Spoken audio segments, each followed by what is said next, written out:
안녕하세요. 실전, 회생 또는 파산의 모든 것 앵그리버시입니다. 지난 시간에 이어서 청산가치 보장의 원칙이 무엇인지 말씀을 나눠볼 텐데요. 우선 개인회생은 내 형편에 맞게 빚을 나눠서 갚아야 된다고 말씀드렸고, 이 청산가치라고 하는 것은 곧 내 형편과 연관이 돼 있다. 근데 이 청산이라는 것은 빚잔치하고도 같은 의미다 말씀을 드렸잖아요. 그래서 법에는 이 채무자회생 및 파산에 관한 법률 614조에는 채무자가 파산하는 때에 배당받을 총액보다 적으면 안 된다 라고 규정이 돼 있어요. 채무자가 파산할 때 배당받을 총액, 또 이렇게 설명을 드리면 채무자가 파산할 때 배당받을 총액, 이렇게 하면 내가 파산하는데 내가 돈을 배당받나요? 이렇게 생각하실 수 있는데 그게 아니고요. 누가 받냐면 채권자가 받는 겁니다. 예. 빚잔치 여러 번 설명드렸죠. 내가 빚잔치를 하게 되면 채권자들 불러 모아서 너는 소 가져가, 너는 말, 너는 우리 집에 냉장고 있으니까 가져가. 이게 빚잔치라고 말씀을 드렸는데, 마찬가지 법원에서 하는 파산 절차에 있어서도 파산을 할 때 채권자가 배당, 그러니까 한마디로 빚잔치입니다. 그러니까 이 파산 관제인이라는 분이 이렇게 채권자한테 돈을 나눠서 주는 거거든요. 그래서 그걸 청산이라고 설명을 드렸잖아요. 그렇게 청산을 할 때 채권자가 받을 총액, 그게 얼마냐 하는 거죠. 그래서 지난 시간에 김하나님이 부동산도 있고 자동차도 있고 보험도 있고 해서 그 총액이 5억이면은 5억이 청산가치 배당받을 총액이 되는 겁니다. 그런데 이제 이어서 이 청산가치에 있어서 여러분들이 궁금해하시는 논란의 주인공 배우자가 등장하는 거죠. 물론 이 영상을 보시는 분들 중에 배우자가 없으신 분들은 배우자 별로 사실 관심이 없으실 수도 있는데, 그렇지 않은 분들은 이 배우자에 대한 재산 때문에 논란이 많습니다. 배우자, 예를 들어서 이 둘님이 개인회생을 진행을 해야 되는데 박셋이란 배우자가 있어요. 그러면 이 둘님은 채무가 3억이 전부라는 거죠. 가진 재산은 없습니다. 그런데 이 박셋인 배우자께서 3억 원짜리 아파트를 소유하고 있어요. 그러면 이 둘님이 개인회생을 하는 데 있어서 이 둘님의 과연 이 형편이 즉 청산가치가 본인 것만 본다면 제로인데 배우자를 보면은 3억이 되잖아요. 이럴 때는 어떻게 해야 될까요? 이런 상황에서 논란이 많다는 뜻은요, 어떤 분들은 3억을 다 넣어야 된다, 어떤 분은 한 푼도 안 넣어도 된다, 또 어떤 분들은 공평하게 반을 넣자, 이렇게 굉장히 정말로 많은 견해가 있고 논란이 있습니다. 제가 20년 넘게 이 회생 또는 파산 업무를 진행해 오면서 실무적으로 경험한 경험치를 토대로 실제 사례를 토대로 말씀을 드리면요, 결론은 케이스에 따라 다릅니다. 케이스에 따라 다르다는 것은요, 경우에 따라서는 0원이 될 수도 있고, 경우에 따라서는 2분의 1이 될 수도 있고, 경우에 따라서는 전액이 될 수도 있습니다. 그게 무슨 말이에요? 그러면은 결국은 뭐야? 뭐 대중 없다는 얘기야? 뭐 코에 걸면 코걸이, 귀에 걸면 귀걸이 하는 얘기야? 이러실 수도 있는데요. 아, 기준은 정해져 있습니다. 기준은 정해져 있기 때문에 내 상황이 어떠냐에 따라서 결과가 다르게 나온다는 거예요. 문의를 주시는 분들 중에 제일 많은 분들이 빨리 이렇게 답을 얻고자 이 자세한 내막은 별로 알고 싶어 하지 않으신 분들이 정말 많이 계시는데, 그럴수록 어떠한 이유에서 이것이 이 이둘림의 개인회생을 하는 데 있어서 0이 될 수도 있고, 아니면은 전부가 될 수도 있고, 3억 전부가 될 수도 있고, 아니면 2분의 1이 되는지 그 이유를 정확하게 이해하시는 게 중요합니다. 그러면 요 이야기를 갖다가 좀 더 깊이 들어가서요, 좀 전에 제가 말씀드린 것처럼 이 청산가치라는 거는 채무자가 파산할 때 채권자들이 배당받을 총액이라고 말씀을 드렸어요. 그러면 이 청산가치를 설명드리면서 아마도 이제 좀 또 눈치 빠른 분은 제가 무슨 말씀을 드리려고 하는지 감을 잡으셨을 수 있는데, 채무자가 주인공입니다. 채무자라는 거는 좀 전에 아까 전에 그분처럼 이둘님, 김하나님처럼 개인회생을 진행해야 될 주체인 거죠.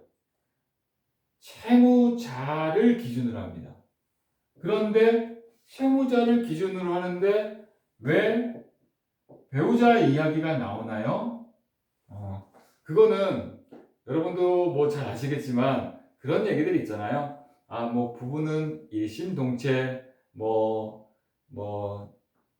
주머니 돈이 쌈짓돈, 이렇게 소위 얘기하는 것처럼 이 부부관계에 있어서의 어떤 금전거래라든지 가족을 형성하면서 이루어지는 경제활동이 명확하게 남남처럼 나눠지기 어렵기 때문에 그런 부분이 있습니다. 그래서 어쨌든 개인회생을 하는 데 있어서 이 채무자에 대한 청산가치를 산정하는데 배우자의 재산이 반영이 되느냐 안 되느냐는 이 배우자가 이 재산을 취득하게 된 과정을 봐야 됩니다. 스토리를 봐야 돼요. 시기도 봐야 됩니다. 출처. 무슨 얘긴고 하니 이 배우자가 이 부동산을 취득하는 데 있어서 여러분들 이제 옛날에 많이 들으셨을 텐데 언제 어디서 어떻게 누구하고 무엇을 왜 이런 6하원칙이 있잖아요. 그거를 살펴봐야 된다는 겁니다. 그래서 이 재산, 부동산일 수도 있고 주식일 수도 있고 자동차일 수도 있고 예금일 수도 있고 여러 가지 종류가 있을 수 있잖아요. 골프 회원권일 수도 있고 콘도 회원권일 수도 있고, 그러한 재산을 취득하는 데 있어서의 과정이 어떠냐에 따라 결과가 달라진다는 겁니다. 그러면은 이제 조금 그렇구나, 그러면은 내 상황에 따라서 달라지는구나 라고 이제 이해하실 수도 있을 거예요. 그러면 여기서 한번 더 나가서 그러면 어떨 때 제로가 되고 어떨 때 2분의 1이 되고 어떨 때 전부가 되나요? 그거는 정말로 그 사례를 중심으로 케이스 바이, 소위 요즘 이렇게 케바케 이렇게 이야기를 하더라고요. 저는 누누이 말씀드리지만 연식이 좀 오래된 73년식이라서 연식이 저보다 조금 그래도 세련되신 분들은 케바케, 영상을 보시는 분들 중에서 들어보신 분도 계시고 처음 듣는 분도 계시겠지만 케이스 바이 케이스, 그러니까 건별로 하나씩 봐야 된다는 겁니다. 아마 자녀를 키워보신 분들은 좀 이해를 하실 거예요. 똑같이 내 뱃속에서 나온 자녀라 하더라도 얘는 과일을 좋아하고 얘는 과일 별로 안 좋아해. 얘는 탄산음료를 좋아하고 얘는 별로 탄산음료를 안 좋아해. 그런 것처럼 다 개개인마다 다르다는 거죠. 그래서 배우자에 대한 재산을 청산가치로 산정하냐 안 하냐는 부분은 케이스 바이 케이스로 그 재산의 형성 과정 그것을 살펴봐야 됩니다. 그래서 간단하게 제가 좀 여러분들 실무적인 부분을 말씀을 드리면요. 원칙적으로 우리나라는 부부 별산제라는 것을 선택하고 있어요. 부부 별산제라는 건 뭐냐면요. 부부지만 네 거는 네 거고 내 거는 내 거라는 뜻입니다.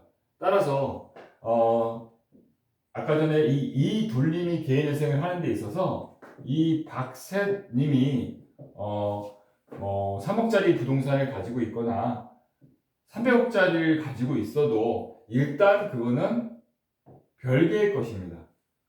그게 원칙이라는 거죠. 거기서 출발을 합니다. 별개의 것인데 만약에 이 박셋 이분께서 10억짜리 집을 소유하고 계세요.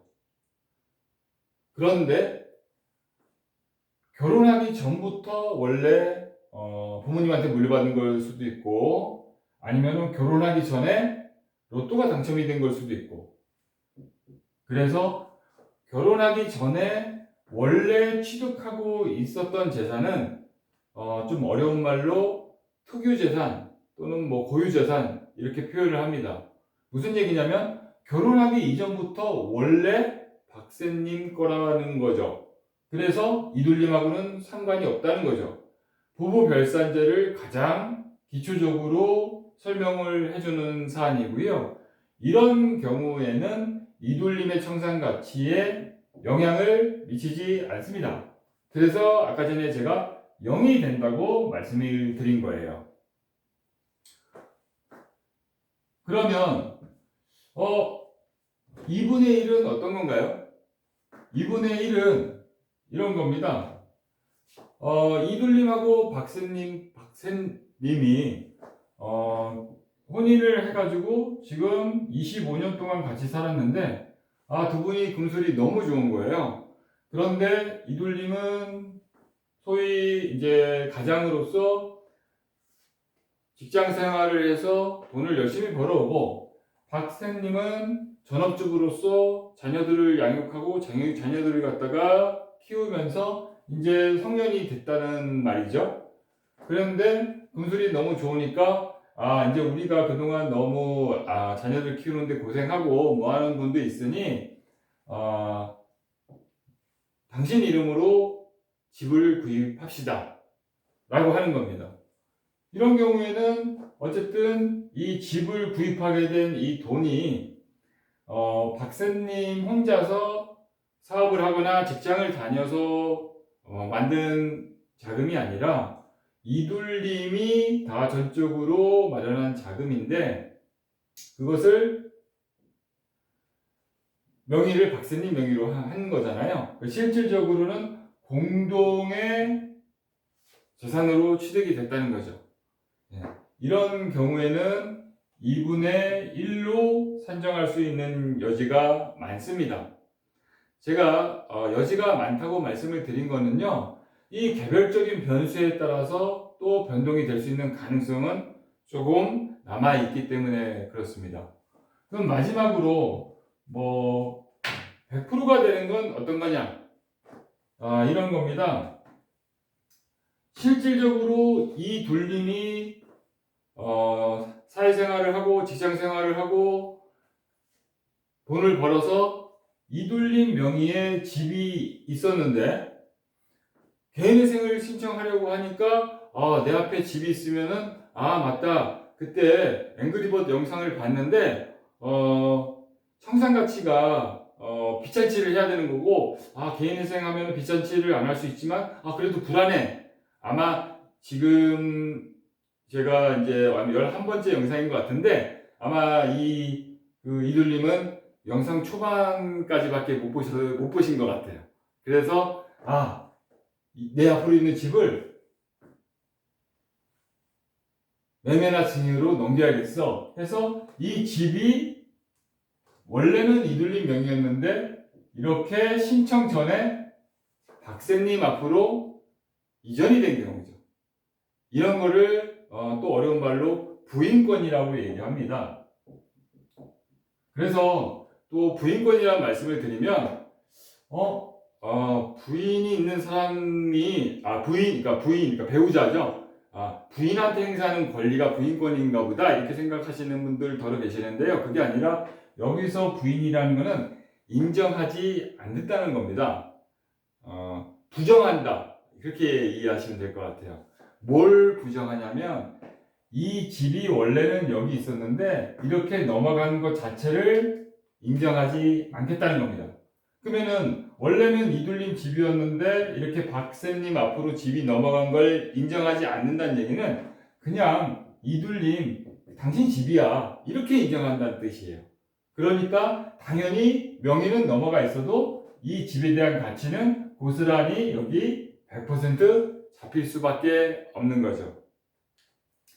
그래서 청산가치 보장의 원칙에 있어서 배우자의 재산이 있는 경우에 논란의 여지가 많다고 말씀드린 거는 말씀드린 대로 이 배우자의 재산이 있는 경우에 어떻게 형성이 됐고 어떤 자금이고 하는 부분에 대한 내막을 아주 깊숙하게 자세하게 들여보아야만 이렇게 결과를 도출해낼 수 있어요. 저는 굉장히 간단하게 여러분들이 이해하기 쉽도록 설명을 드렸으나 실전에서는 굉장히 복잡한 경우가 많습니다. 그래서 이번 영상은 청산가치 보장의 원칙, 배우자, 물론 자녀는 기본적으로 동일한 기준으로 판단하시면 돼요. 그러면은 나는 내 아파트가 있었는데 개인회생 신청하기 전에 자녀한테 주면은 상관이 없나요? 마찬가지로 적용이 된다는 거죠. 그래서 배우자와 자녀와 달리 구분할 필요는 없습니다. 이런 기준으로 청산가치를 산정한다라는 부분을 실물적으로 이해하실 수 있게 설명을 드렸고요. 그래서 이번 시간은 청산가치 보장의 원칙에 대한 부분 설명을 드렸고 또 개인회생과 관련된 이제 세부적인 부분 어떻게 보면은 일단은 개인회생과 관련된 거는 마지막 이야기가 될 수 있을 것 같은데 그렇다고 실망하지 마시고요. 일단은 여러분들이 개인회생과 파산을 구분하고 개인회생에 대한 개략적인 절차를 이해하실 수 있게끔 말씀을 드린 거고 또 파산 면책에 대한 부분을 말씀을 드릴 거고 좀 더 심화된 부분에 대해서도 또 이어서 말씀을 드릴 텐데 그러면 개인회생은 10억을 넘지 않고 10억도 넘지 않아야 되는데 나는 채무가 무담보가 15억이고 담보분은 20억이면 어떡하나요? 하시는 분들도 계실 수 있어요. 그런 분들은 조금 기다려 주시면 소위 말하는 일반 회생이라는 부분에 대해서도 어떤 절차로 어떻게 적용이 되는 부분에 대해서 실무적인 말씀을 나눠드리도록 하겠습니다. 오늘 이 시간은 여기서 마치겠습니다. 이상입니다.